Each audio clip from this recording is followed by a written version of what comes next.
যাও যাও স্বার্থপর জমিনের নিচ থেকে ওই জাহান্নামকে শিকলটা লাগায়া তাড়াতাড়ি হাসরের ময়দানে আনো।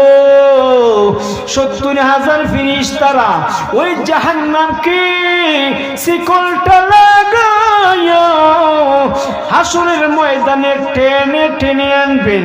ওই জাহান্নাম মানুষকে দেখিয়া লাফায়া লাফায়া সামনের দিকে আগায়। জাহান্নামের হুঙ্কার শুনিয়া মানুষগুলা এলোমেলো কান্নার আওয়াজ আর বলে, দয়ার মালিক আয় আল্লাহ, ওই জাহান্নাম একদিকে সূর্যের তাপ, অপর দিকে জাহান্নামের আগুন।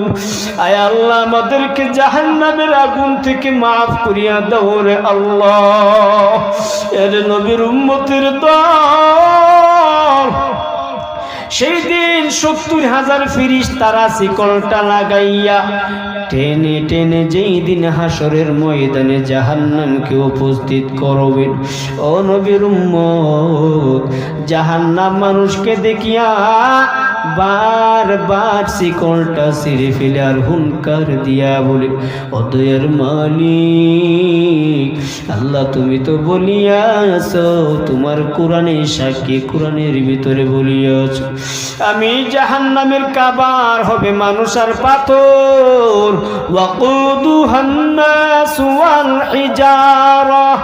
আল্লাহ, ও দয়ার মালিক আল্লাহ, তুমি তো কোরআনের ভিতরে বলিয়াছো আমি জাহান্নামের কাবার হবে মানুষ আর পাথর। আল্লাহ, আমার কাবারের অভাব নাই।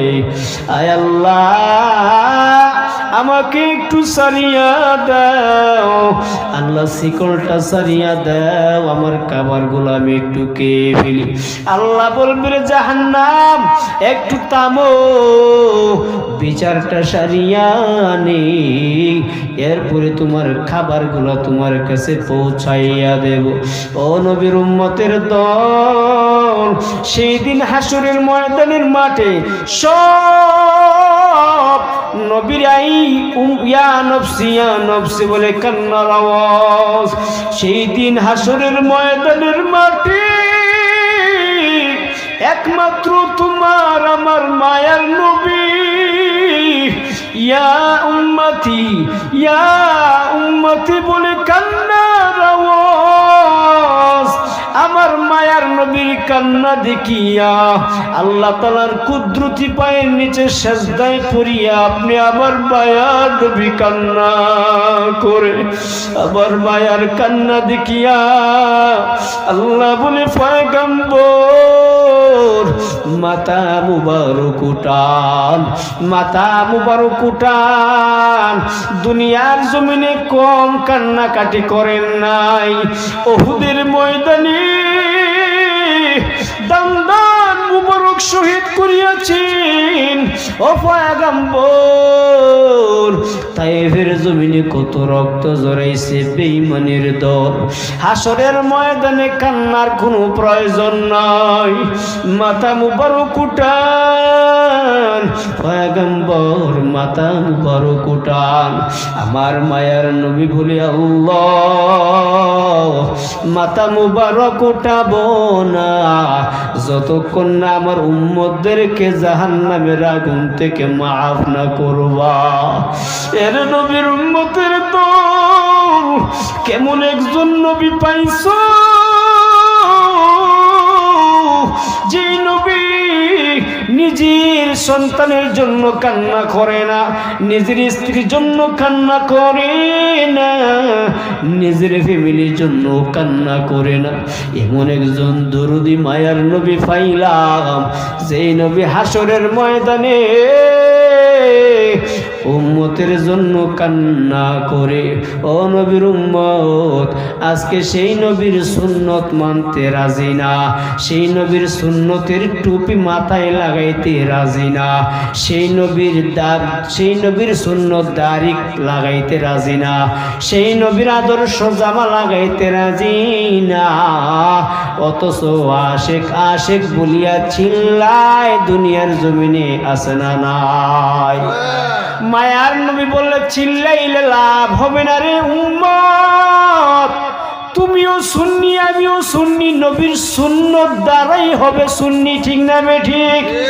যে যেই দলের হোক না কেন রে মুমিন, আমি কোনো দলকে মেনশন করে কোনো সময় কথা বলি না।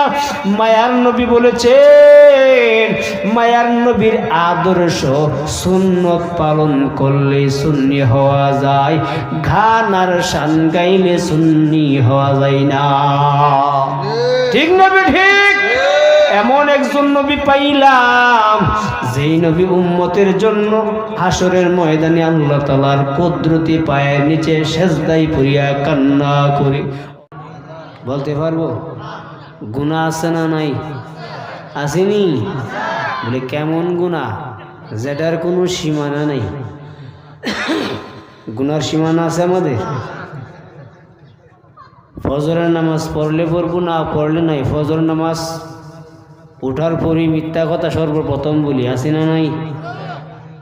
সকালবেলা উঠে কাকে কেমনে ঠকাইব ওই চিন্তা করে, আসে না নাই? তো আল্লাহ বলেন, বান্দা অন্যায় তো করেই ফেলেছ, এখন আমি আল্লাহ তাওবার আহ্বান জানালাম, কারণ তোমার এই জিন্দেগিতে তুমি কম গুনাহ করো নাই। তো ওই গুনাহ থেকে বাঁচার জন্য আল্লাহ কোরআন নামক মেডিসিন দিয়ে দিলেন।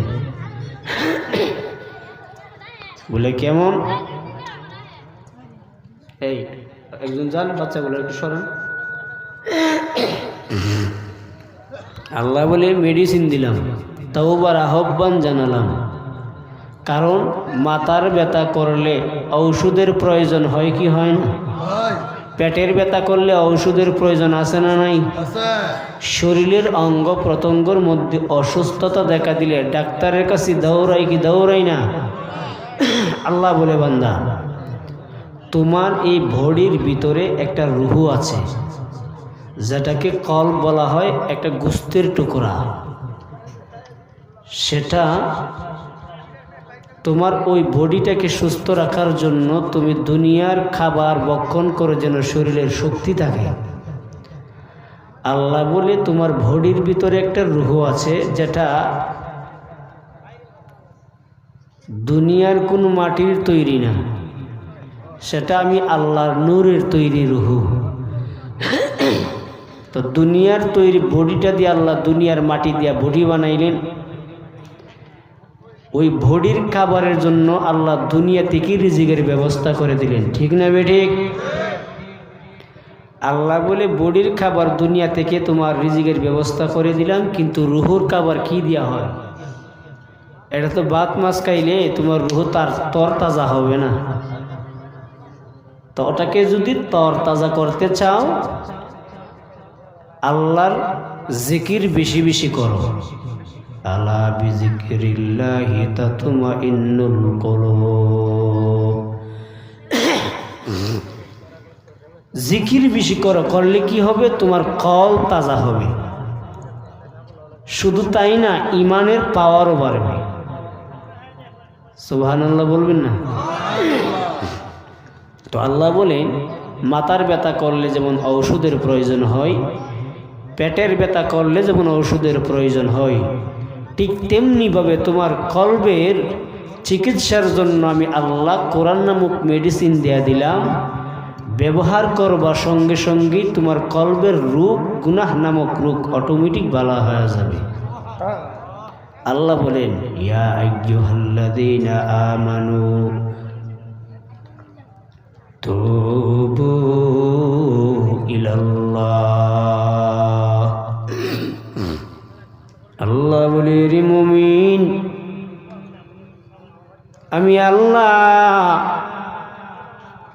তওবার আহ্বান জানালাম।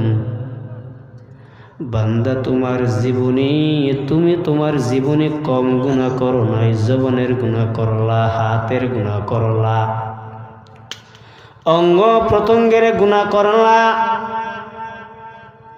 অতএব সেই গুনাহগুলা নিবারণ করার জন্য আমি আল্লাহ কোরআন নামক মেডিসিন দিয়া দিলাম।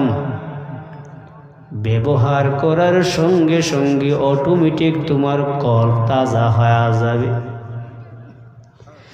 দুনিয়া নামক নাপাক দূরীভূত হয়ে যাবে। আল্লাহ বলেন, মুমিন, সেই মেডিসিন যেমন তোমার মাথার ব্যথা করলে ওষুধের প্রয়োজন হয়, শরীর অসুস্থতা দেখা দিলে ডাক্তারের কাছে দৌড়াও, শরীর সুস্থ থাকার জন্য তুমি ঔষধ ব্যবহার করো। এরে গোলাম, আমি আল্লাহ তোমার কলবের চিকিৎসার জন্য আমি আল্লাহ কোরআন নামক মেডিসিন দিয়া দিলাম। বলে ওই মেডিসিন কেমনে লাগাইবা, কেমনে তাওবা করবা, তাওবার পদ্ধতি আমার আল্লাহ কোরআনের ভিতরে সূরাতুল মাইদা 39 নম্বর আয়াতে আমার আল্লাহ বলেন,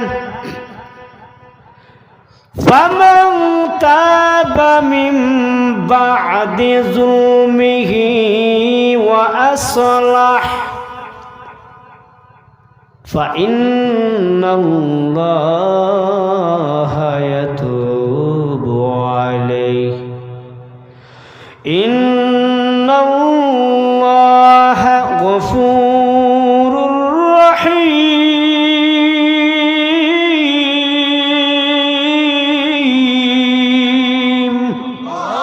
হর গরিনে নেকি তু তৈয়ারুহা जो न मांगे उससे तो बेजार है।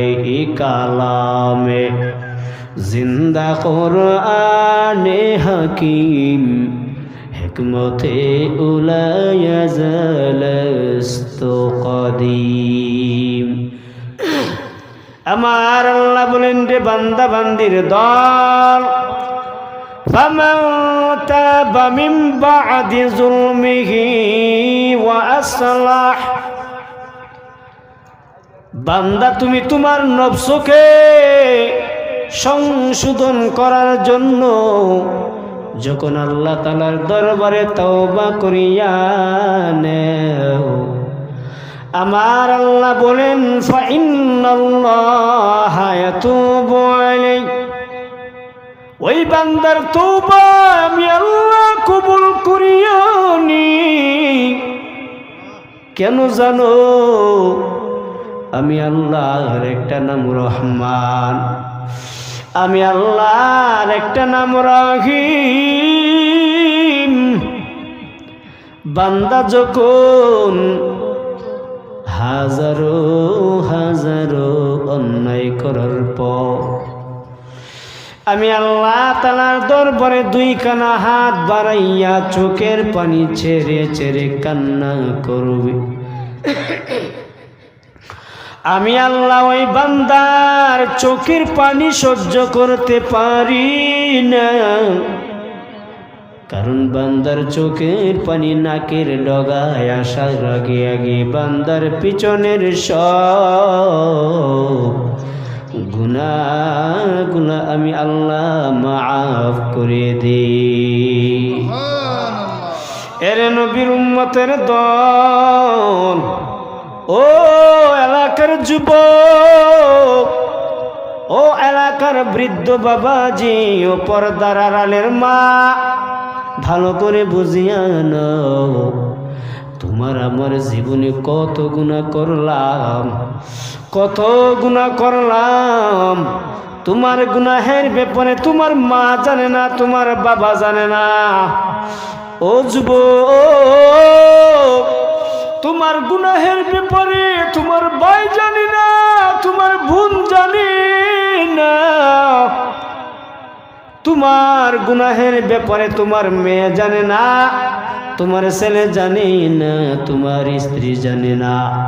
ও আল্লাহর বান্দা, দুনিয়ার জমিনের কেউ জানে না, কেউ জানে না। জানে একজন, আওয়াজ দিয়া বলেন তিনার নাম কি? আল্লাহ জানি কি জানে না? ও যুবক,